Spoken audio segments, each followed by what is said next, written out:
네, 안녕하세요. 네, 국번의 김용현 대표입니다. 저는 여기 센터장님이신 김영수 교수님하고 디지털 플랫폼 정부위원회에서 민간위원으로 함께 활동하고 있습니다. 저희 위원회가 지난 9월 초에 이제 출범식을 가졌는데, 지금 아직 출범하고 3달이 아직 안 된 것 같은데, 그동안 위원회가 되게 이제 활동을 되게 열심히 하거든요. 그래서 매주 교수님하고 매주 거의 된 것 같아갖고 처음 지는 아직 3달이 안 됐는데도 되게 많이 교수님과 되게 많이 가까워진 것 같아요. 교수님께서 저한테 여기 디지털 헬스케어 센터에서 강연을 부탁하셨는데, 사실 저는 의료라든지 헬스케어는 잘 모릅니다. 네, 제가 하는 분야도 아니고, 그래서 저는 이제 강연 안 하려고 생각했었는데, 저희 쿠폰이 보면은 이런 데이터를 수집하거나 연결하고 또 이런 수집된 데이터들을 활용하기 쉽게 제공하는 이런 일들은 이제 국내에서 가장 잘하는 기업 중에 한 군데거든요. 그래서 저희들이 가지고 있는 이런 데이터 수집, 연결하는 이런 기술이 앞으로 디지털 헬스케어에 도움이 많이 될 거라고 생각하고 제가 이제 이 자리에 섰습니다.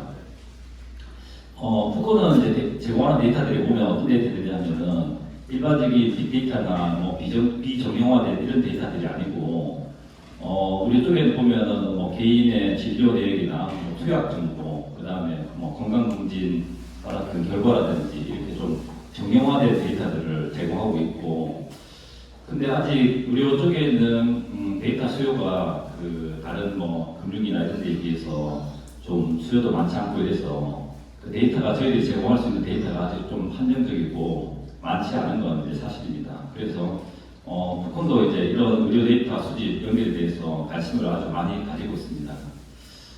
제가 오늘 이제 말씀드릴 거는 저희 데이터 기업인 쿠콘이 이제 바라보는 디지털 헬스케어 시장하고 그 다음에 금융이나 이렇게 데이터가 아주 많이 잘 활용되고 있는 다른 분야의 사례를 보고 앞으로 이제 디지털 헬스케어가 어떻게 대응하면 좋을지 이런 고민하는 시간으로 이렇게 생각하시면 좋을 것 같습니다. 네.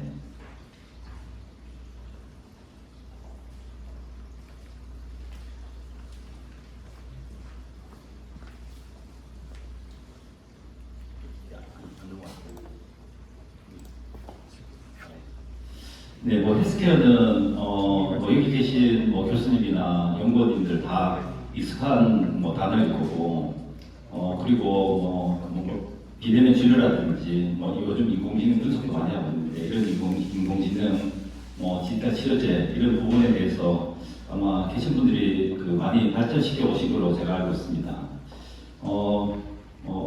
많이 다 잘 아시겠지만은 디지털 헬스케어뿐만 아니고 이런 4차 산업혁명 시대 화두인 디지털 전환, 그리고 최근에 생긴 이제 코로나 팬데믹 이런 것들로 인해서 헬스케어 쪽만 아니고 산업 전반의 변화가 아주 이제 가속화되고 있는 것은 사실입니다. 예, 최근에 삼성 KPMG에서 보면은 경제 환경이라든지 기술 트렌드 이런 연구 보고서를 이제 발행합니다. 최근에 나와 있는 보고서를 보면은 헬스케어 쪽에 큰 3가지 변화가 있다고 이제 합니다. 예, 첫 번째로 보면은 디지털 전환으로 인해서 의료 서비스 유형이 변화되고 있다. 그리고 또 고령층으로 의료 서비스 대상이 변화하고 있다.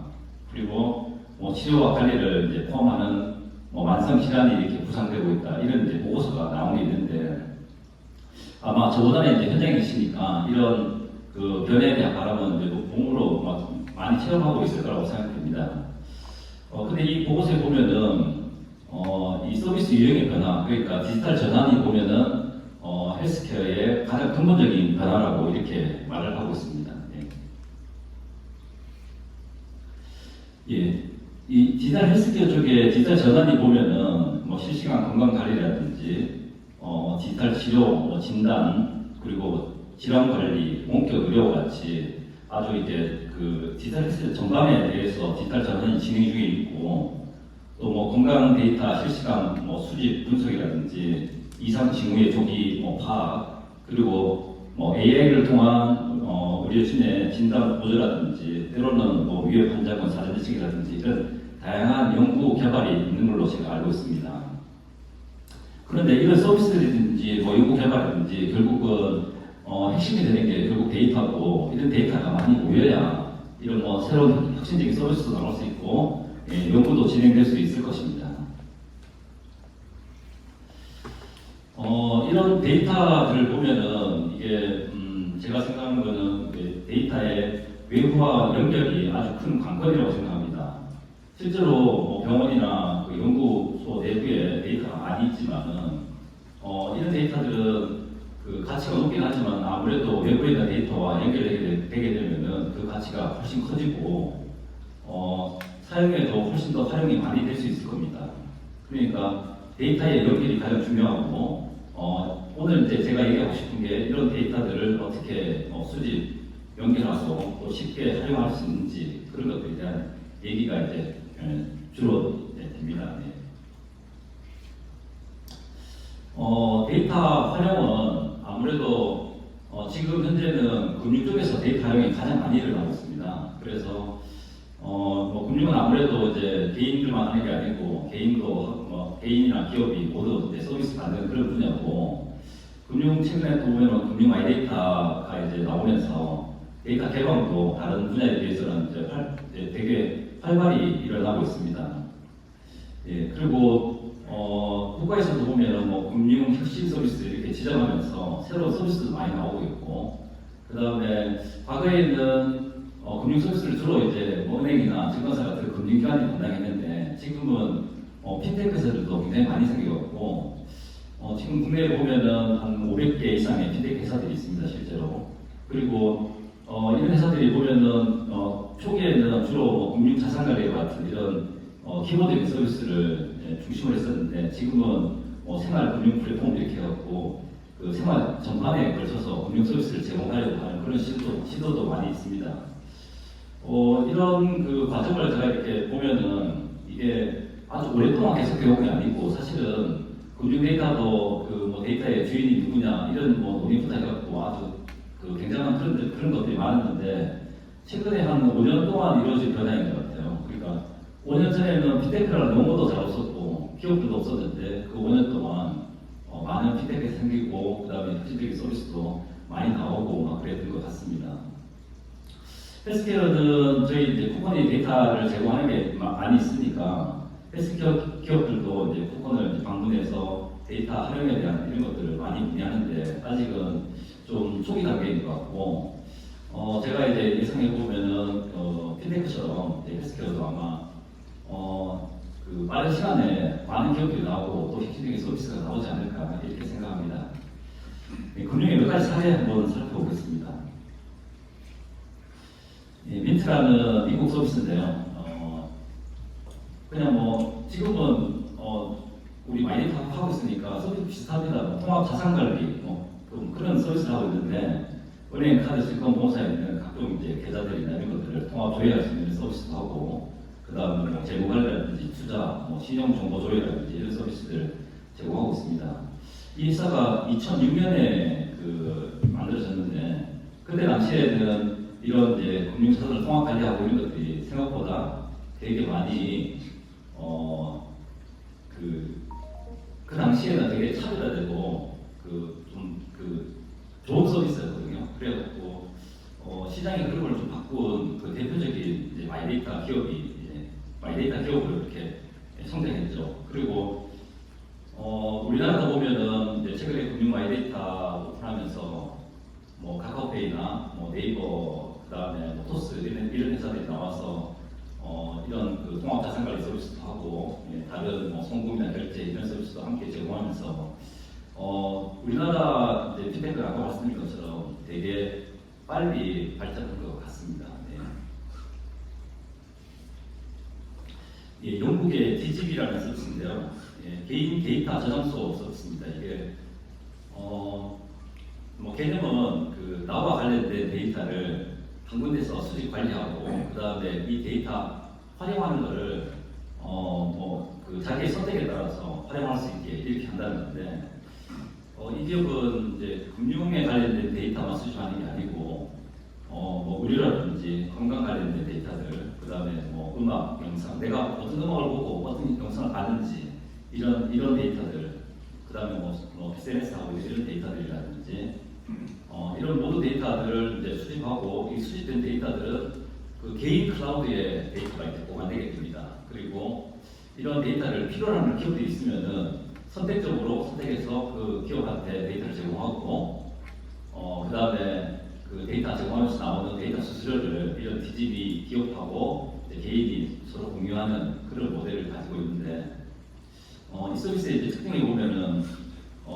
이제 금융 서비스 금융 데이터만 하는 게 아니고 비금융 데이터도 같이 함께하기 때문에 그 가치가 되게 높다고 볼 수 있고 또 이런 그 DGB는 데이터를 수집할 수 있는 그 도구만 툴만 제공하고 실제로 데이터를 수집하는 것은 개인의 그 선택에 따라서 데이터를 수집하고 또 이렇게 공유할 수 있게 해둬서 좀 특이한 모델이기도 하고 사실은 이런 것들은 영국 같은 데는 과거에 나왔지만은 이제 국내에서도 보면은 요즘 뭐 데이터 개발에 대한 얘기가 많이 있으니까 이렇게 개인 데이터를 직접 자기가 관리하고 그 데이터의 활용도 이제 개인이 관여하는 이런 것들을 해야 되지 않냐 뭐 이러면서 우리가 아주 많이 일어나고 있는 그런 상황입니다.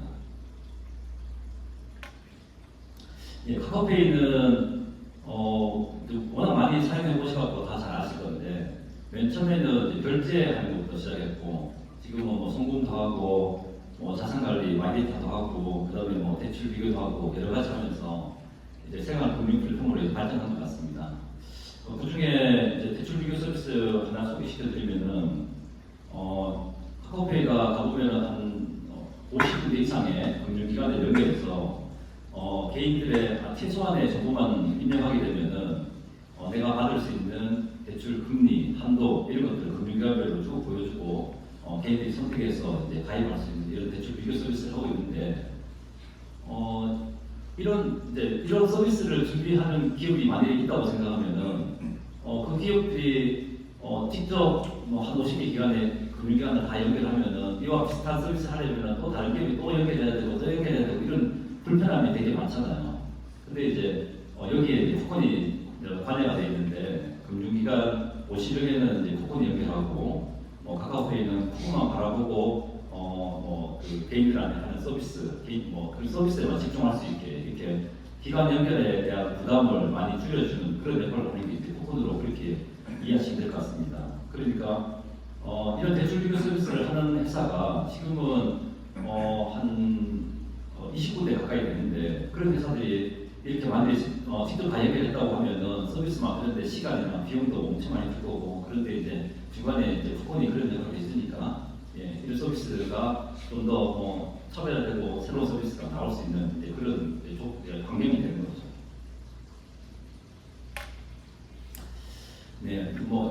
그만 말씀드린 이런 기업들이 보면은 혁신적인 서비스들도 많이 준비하고 있고 또 이런 서비스 가지고 또 어떤 새로운 가치를 창출할지 또 기존 서비스하고 어떻게 차별화하고 시너지를 낼 건지 이런 고민을 많이 하는데 아까 말씀드린 것처럼 그런 고민 이외에 이런 데이터에 대한 수집 연결에 대한 고민도 많고 이런 것들이 되게 많습니다. 그런 것들을 잘 해결해 주는 게 쿠폰인데 쿠폰 소개 영상 한번 보시고 계속 말씀드리겠습니다.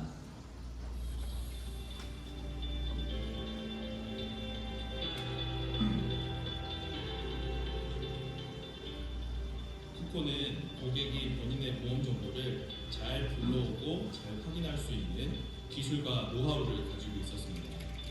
기본 보험 내용, 보장 내역, 특약 상세, 그리고 연금 상세 정보, 그렇기에 그 기술을 도입함으로써 고객은 본인의 보험 정보를 좀 더 잘 확인할 수 있게 된 것이죠. 종이용 수중을 일일이 모아서 변기 처리하는 게 늘 번거롭고 귀찮은 일이잖아요. 그래서 디스플레이는 종이용 수중을 없애고자 했습니다. 쿠폰의 카드 정보 연결을 사용해서 법인카드든 개인카드든 종이용 수중을 보관하지 않고 전자영수증으로 변기 처리할 수 있게 만들었습니다. 디스플레이의 핵심 기능이죠. 전에는 대출의 진행에 관련된 서류들을 직원들이 일일이 확인했습니다.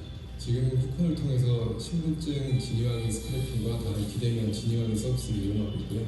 그 다음부터 고객 만족도를 높아지고 쉽고 빠른 비대면 대출을 할 수 있게 됐습니다. 롱큐뱅크 CMS 글로벌을 이용하게 되었습니다. 덕분에 저희 업무 시스템에서 해외 법인 계좌 거래 내역을 실시간으로 한눈에 확인할 수 있게 되었습니다. 쿠폰은 국내 500여 기관, 세계 40여 국가, 2천여 해외 금융기관의 정보를 제공합니다.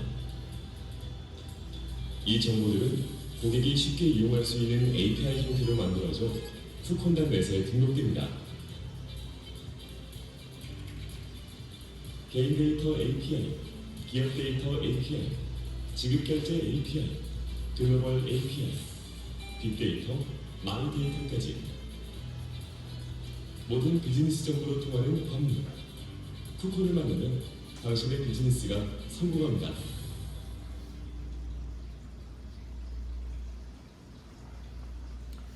네, 영상에서 보신 것처럼 이제 쿠폰이 데이터 플랫폼 기업인데, 데이터를 가지고 있는 기업들도 많고 데이터를 필요로 하는 기업들도 굉장히 많은데, 중간에서 이렇게 데이터를 수집해서 연결해주는 데이터의 연결 통로와 같은 게 그렇게 이해하시면 좋을 것 같고, 저희들 이제 고객사들 보면은 네이버라든지 카카오, 토스, 그다음에 국민은행 이렇게 많은 한 1,800 이상의 고객사들이 저희 데이터 API를 활용해서 각종 서비스를 하고 있는데, 개념적으로는 이런 저희 고객사들이 데이터 수집을 저희들한테 위임해서 우리가 위임받은 그런 결과로 해서 이렇게 은행이라든지 증권사, 보험사 같은 금융기관들, 그 외의 기관들, 해외 이런 데서 데이터를 수집해서 제공한다고 그렇게 보시면 될 것 같습니다. 회사를 처음 만들면서 쿠폰을 데이터 비즈니스하는 회사로 만들어야 되겠다 이런 생각을 가지고 있었습니다. 2006년에 회사 설립되고 지금 한 200명 정도의 데이터 전문가들이 저희 회사에 근무하고 있는데, 아까 쭉 말씀드린 것처럼 어떤 서비스나 이런 걸 만들려면은 데이터 연결이나 수집 이런 것들이 되게 어려우니까 이런 것들을 잘 해결해 줄 수 있는 회사를 한번 만들어 보자, 그렇게 해서 쿠폰을 만들게 됐고요.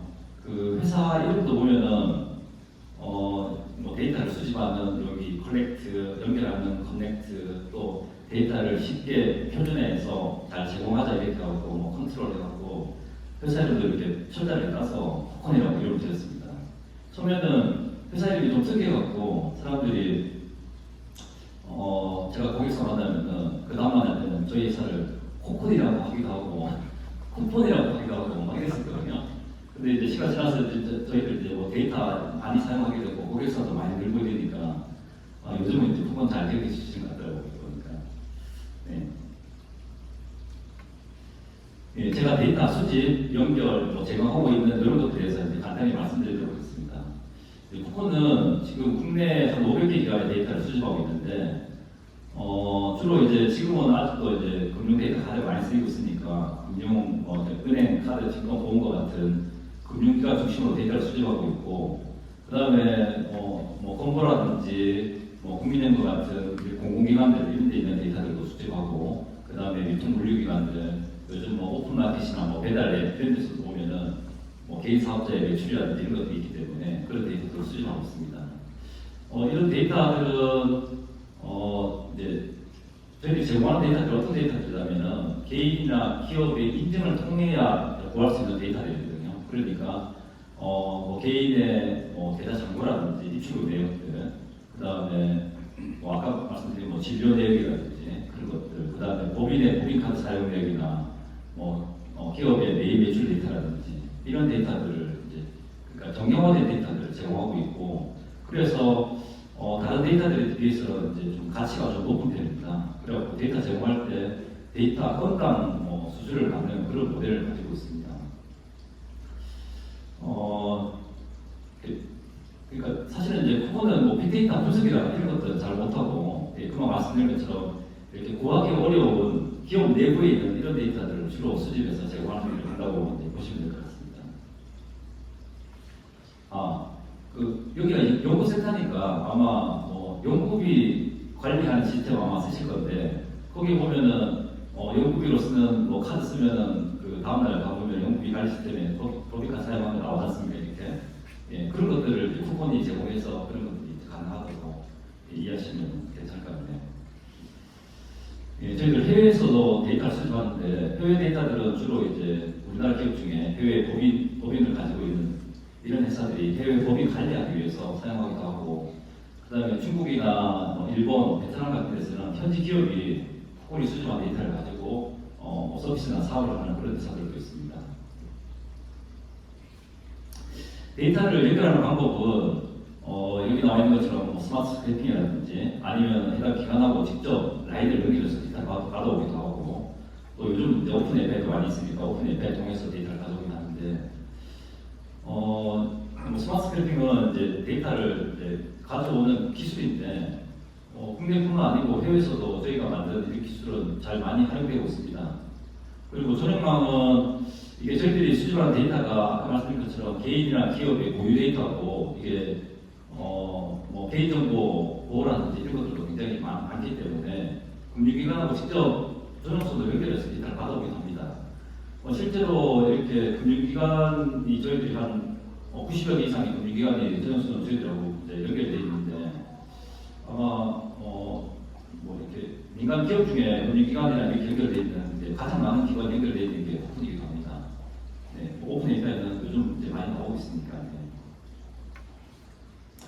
이렇게 수집하고 연결된 데이터들은 이게 사용하기가 이제 쉬워야 되니까, 그래서 이제 데이터 API 같은 것들로 저희들이 만들어서 제공하고 있는데, 지금 개인이나 기업 별채 관련된 데이터도 있고 글로벌 데이터 이런 것들 모아서 한 250개 이상의 데이터 API를 만들어뒀는데, 이 데이터 API가 쿠폰이 이제 판매하는 상품이라고 보시면 됩니다. 데이터 상품. 네.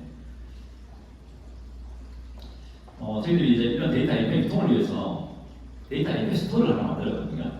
그래갖고 사실은 저희들이 이게 데이터 API 스토어 만들 때는 그때는 데이터 API 스토어 이렇게 개념이 되게 이렇게 개념도 별로 없을 때고 되게 생소했거든요.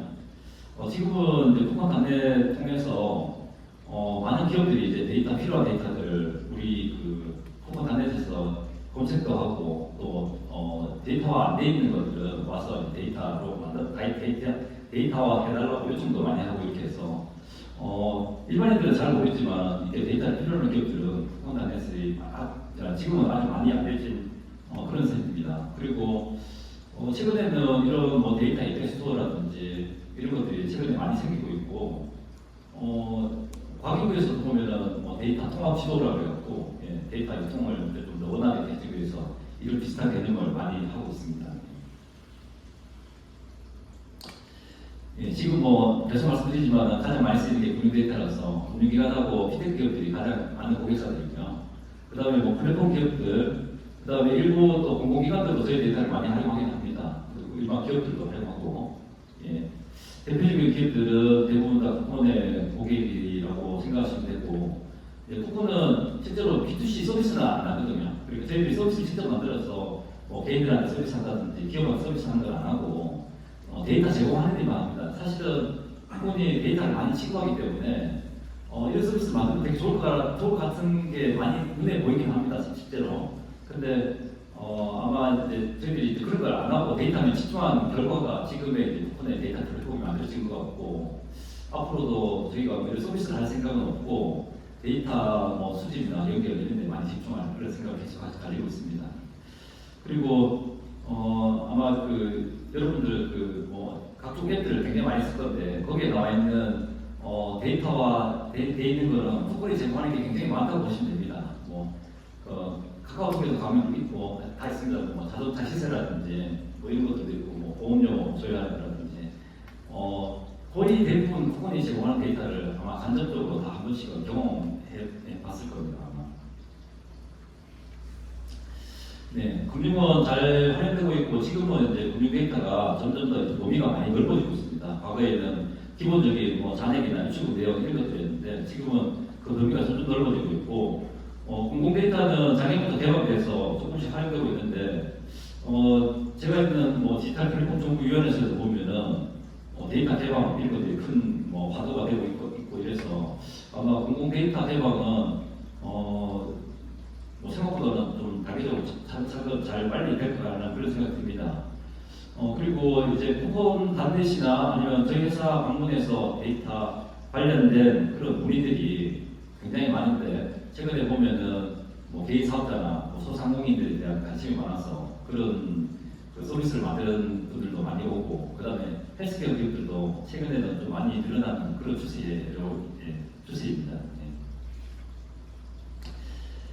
네, 아까도 잠깐 언급드렸는데, 이제 쿠폰에서 지금 제공하고 있는 헬스케어 데이터들은 주로 이제 공공에서 개방된 데이터들입니다. 그래서 건강보험공단이라든지 그 심사평가원, 그다음에 뭐 보건 포털 이런 데서 이제 개방되어 있는 데이터 중에 여기 나와 있는 것처럼 뭐 진료 내역이나 투약 정보, 건강검진 결과와 같은 이런 의료 데이터들, 그리고 뭐 재직명서나 뭐 의사 면허 자격 이런 것들에 대한 뭐 행정 데이터들, 그다음에 뭐 생체 나이나 건강 예측과 같은 분석 데이터들 이런 것들을 제공하고 있는데, 아직은 실제로 오픈되어 있는 데이터가 많이 부족하고, 그러다 보니까 이제 후원이 제공할 수 있는 데이터도 한정적이고 이래서 이제 그 아까 잠깐 말씀하셨는데, 금융 다음은 결국 공공이나 의료가 이제 가장 많이 데이터가 활용될 거기 때문에 이런 쪽에 저희들이 데이터 확대하는 거에 아주 많은 관심을 가지고 있습니다.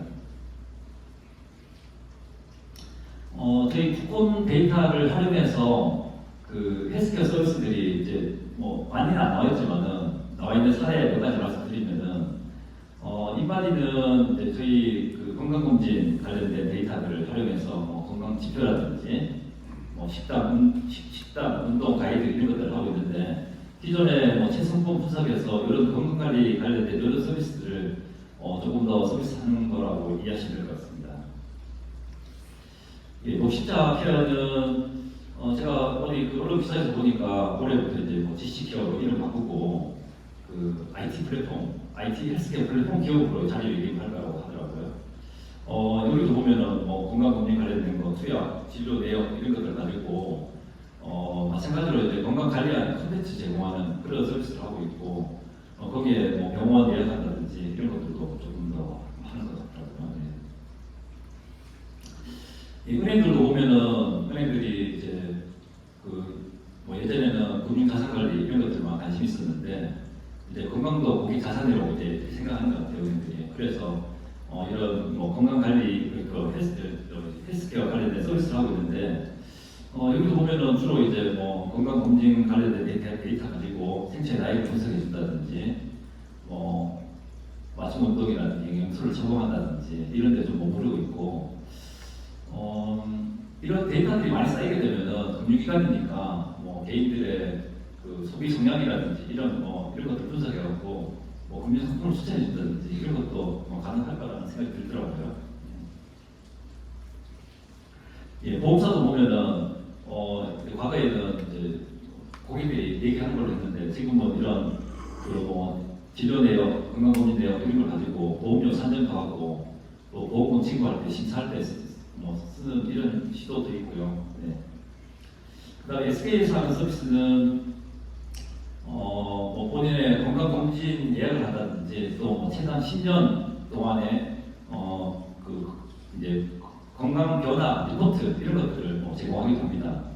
그리고 본인 건강뿐만 아니고 자녀의 건강도 함께 관리할 수 있는 이런 서비스도 하고 있고, 대부분의 헬스케어 기업들이 이게 금방 다 말씀드린 거는 사실 이거를 현재까지는 유료화한다든지 이런 게는 되게 많이 어렵거든요. 그러니까 헬스케어 기업들이 지금 모델을 생각하는 게 보통 이제 건강기능식품 뭐 추천이나 유통 이런 것들 많이 생각하고 있고, SK에는 보니까 비대면 심리 상담 이런 것도 하고 있고, 뭐 다른 운동이나 뭐 다이어트 관련된 컨텐츠도 제공하고 뭐 이런 여러 가지 제휴 서비스를 통해서 여러 가지를 하려고 하는데, 앞에서 쭉 말씀드린 거 제가 이렇게 보면은 결국은 아직은 보면은 헬스케어가 건강 관리 정도만 머무르고 있고 서비스가 아직 많이 발전을 못하고 있거든요. 서비스도 차별화되는 것도 보면은 뭐 병원 예약이나 뭐 건강 예약 이 정도만 있고 사실 큰 이제 차이를 보이지 않는데, 그 핀테크 시장도 생각해 보면은 처음 5년 전에 처음 시작할 때는 뭐 금융 자산 관리 이런 걸로 시작했고, 지금은 아주 다양한 서비스들도 많이 나오고 아까 말씀드린 대출기금 서비스처럼 그렇게 많이 나오는 것처럼 데이터 개방이 이제 뭐 계속 많이 일어날 거기 때문에 헬스케어 쪽에도 빠른 발전이나 대출기금 서비스가 많이 나올 수 있을 거라고 생각하고 있습니다. 네, 이런 헬스케어, 디지털 헬스케어 혁신을 위해서는 이제 선결을 해야 되는 이제 과제가 있다고 이제 생각하는데, 좀 말씀드린 것처럼 데이터 수집이나 연결 이런 것들이 결국 서비스의 핵심이기 때문에 데이터 수집 연결이 아주 중요하고, 이런 데이터들도 우리 병원이나 연구소에 있는 내부 데이터들만 활용하는 것보다는 공공에 있는 데이터라든지 외부에 있는 데이터와 결합해야 더 가치가 높아질 거고, 그 다음에 병원 데이터들은 아무래도 지금 개방도 많이 안 돼 있고, 병원들마다 제가 알기로는 데이터에 같은 질병인데 표기하는 방식이 굉장히 다양하고, 데이터 표준화도 아직 많이 안 돼 있기 때문에 이런 병원 데이터들도 좀 개방되고 표준화하는 이런 시도도 좀 많이 일어나야 되지 않을까 그런 생각하고 있고, 그 다음에 이런 데이터, 의료 데이터의 개방 활용을 잘 하기 위해서는 법 제도나 이런 것들이 잘 뒷받침이 돼야 되니까 이런 부분도 필요하다고 생각하고, 아까 서두에 제가 말씀드린 것처럼 디지털 전환이나 이런 것들도 계속 일어나고 있고, 코로나 팬데믹도 있고 이래갖고 변화는 점점 더 빨라지고 있는데, 거기에 맞춰서 의료 데이터도 빨리 개방돼야 되고, 또 의료 데이터도 이게 굉장히 민감한 거니까 개방되면은 그 데이터들이 안전하게 잘 관리될 수 있는 이런 방안들도 같이 뒷받침돼야 되지 않을까 그런 생각을 합니다. 그리고 마지막으로 의료 데이터도 마찬가지인데, 데이터 주체에 대한 사회적 합의라 이런 것들도 굉장히 필요할 거라고 생각됩니다. 의료 데이터의 주인이 병원인지 아니면 환자인지 아니면 의사 선생님인지 논란이 되게 많은 걸로 이제 알고 있습니다. 금융 데이터도 사실은 처음 할 때는 금융기관의 소유다, 개인 소유다 이런 논의도 많았고 굉장히 그런 것들이 많았거든요. 근데 지금은 어쨌든 이제 금융 마이데이터 시대가 와서 새로운 서비스 만드는데 아주 이렇게 좋은 환경이 돼 있고, 의료 쪽도 이제 이런 것들이 잘 해결돼서 의료 마이데이터 시대가 오면은 디지털 헬스케어가 혁신하는 그런 발전 동력 이런 것들이 되지 않을까 해서 이런 것들도 빨리 이제 사회적 합의가 필요하다고 생각합니다. 요즘 기대 수명도 많이 길어지고 또 이런 100세 시대에 디지털 헬스케어는 이게 꼭 필요한 그런 서비스인 것 같고, 또 지금은 서비스 초기 단계이고 그렇지만은 금융과 마찬가지로 이제 발전 가능성이 아주 많기 때문에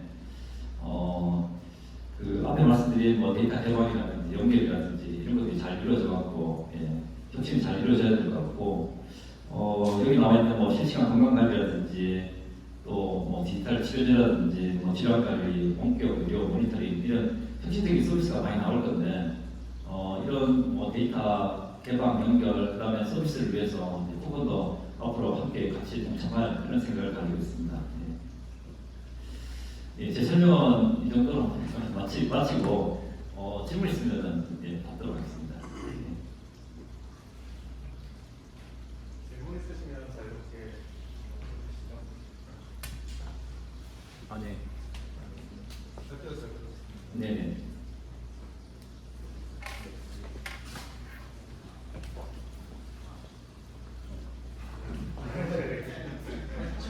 헬스케어 쪽에서는 핫웨이트처럼 실시간으로 나오는 스트리밍 데이터도 많이 사용이 될 것 같은데요. 네네. 그런 스트리밍 데이터 같은 경우는 어떤 식으로 저장이 되는 게 좋을 것 같은지.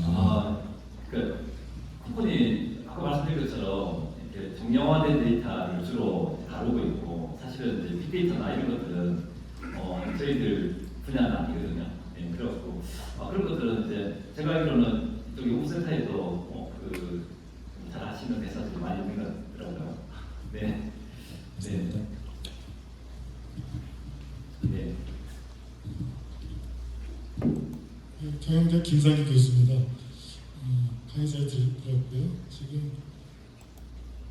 지금 현재 헬스케어 데이터 주인 아까 제가 말씀하셨잖아요. 지금 현재는 어디로 보고 계신 건가요?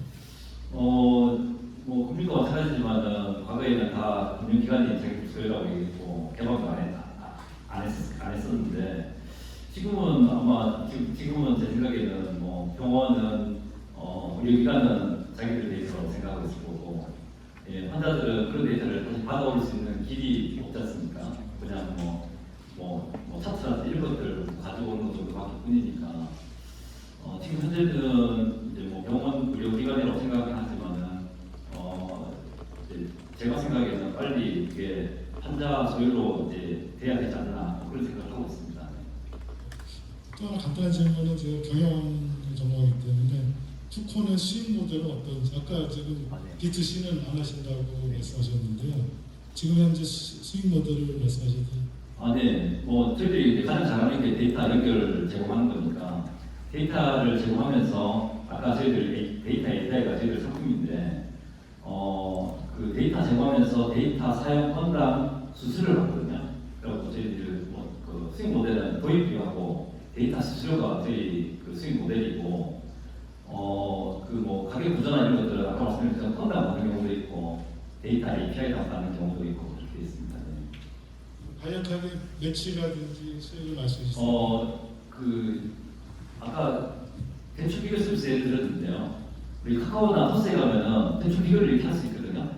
대출 비교를 안 들으면은 아까 말씀드린 것처럼 한 50개 금융기관의 데이터가 쭉 오는데 그때 푸콘이 50개 금융기관을 쫙 돌면서 데이터를 가지고 와서 제공하는데 조회할 때마다 조회 건당 수수료를 받는 게 이제 그 아까 말씀 수익 모델을 이해할 때 좀 이해가 좀 쉬울 것 같고요. 지금 매출은 올해 저희들 그 이제 올해 거의 다 와가는데 정도 됩니다. 그게 전체적으로 한 85% 정도가 수수료고 나머지 한 15% 정도가 아까 말씀드린 도입비가 있습니다. 예. 그렇게 구성되어 있습니다. 예. 그리고 이게 데이터 비즈니스니까 영업이익률은 다른 데 비해서는 굉장히 높은 편입니다. 왜냐하면 수수료로 매출이 구성되어 있기 때문에 상대적으로 뭐 제조업이라든지 이런 데 비해서는 영업이익률이 뭐 거의 한 30% 육박하고 있습니다. 성장률도 되게 될것 같습니다. 그거하고 연계해서 근데 사실 그 데이터는 다 개인 데이터를 아닙니까? 네, 맞습니다. 네. 다 개인 데이터를 누군가가 지금 은행은 은행, 보험은 보험을 소유를 하고 있는데 푸콘에서는 뭔가 연장을 가지고 있는 거죠. 네, 맞습니다. 예. 그래서 연장을 가지고 가서 이제 가지고 오는데 사실 그 데이터들은 개인한테 소유가 되어 있는데 개인은 그런 권한이 지금 없는 거고 그걸 모아놓는 기관이 지금 현재 그걸 자기 마음대로 지금 컨트롤하는 것이 맞죠. 그렇다 보면은 그럼 여기서는 그 푸콘에서는 그 기관에다가 지금 돈을 지불하는 거 아닙니까? 데이터를 가져오기 위해서. 그리고 제2의 푸콘도 똑같은 일을 할 수가 있는 거 아닙니까? 그렇게 되면은. 네, 뭐 그럴 수 있죠. 그럼 여기서 갖고 있는 것은 그 연장은 물론 공개는 안 하겠지. 내 연장이 어떻게 됐다. 거기 갖고 있는 어떤 특허랄지 뭐 이런 것들은 어떤 형태로 구성이 되는 겁니까? 일단 데이터를 가져오는 거는 예를 들어서 금융 데이터는 금융기관하고 푸콘 간의 뭐 단순한 계약으로 가져오는 건 아니고요. 거기에는 금방 말씀하신 것처럼 개인이나 기업이 관여되어 있기 때문에 동의가 없이는 이제 가지고 올 수 없어서 그런 동의 과정 같은 것들을 다 거칩니다. 그리고 데이터를 가져오려면은 그 개인 같은 경우는 어떤 인증이 필요하거든요. 본인이 맞는지 아닌지 알아야 되니까 그런 과정도 거치고 그다음에 데이터를 가져오는 기술이라는 것들은 아까 말씀드린 뭐 스마트 스크래핑이라는 것들은 데이터 수집하는 기술인데 그런 것들은 아까 말씀드린 것처럼 국내도 그렇고 해외도 그렇고 관련 특허들을 다 등록되어 있고요. 그 다음에 그 금융기관하고 연결해서 실시간 연결해서 망을 통해서 가져오는 것들도 사실은 이게 아주 그 망을 연결하는 건 아주 큰 기술은 아니지만은 그 사이에 데이터를 주고받는 거는 기술이고 그 다음에 얼마나 많은 금융기관이 연결되어 있냐 이런 것들도 되게 큰 그 경쟁력이거든요. 그러니까 금융기관이 아무나 잘 연결해주고 이런 걸 안 하니까 그런 것들도 있고 그렇습니다. 그럼 아까 말씀 중에서 제2의 푸콘이 나올 수 있는 가능성은? 당연히 나올 가능성이 있죠. 네. 그리고 다른 데이터 기업들도 많이 나와야죠. 그래야 데이터 시장이 더 많이 활발하게 되고 그렇게 될 수 있죠. 그러니까 저희들이 2006년에 처음 이제 푸콘 만들면서 그때는 사실은 데이터 비즈니스를 하려고 아무도 생각 안 했었고 그래서 이제 푸콘이 미리 시작해서 이제 앞에 와 있는 거고 지금은 데이터도 많이 개발되고 이러니까 아마 저희와 같은 데이터 기업들이 앞으로 많이 나올 거라고 생각하고 있습니다. 네.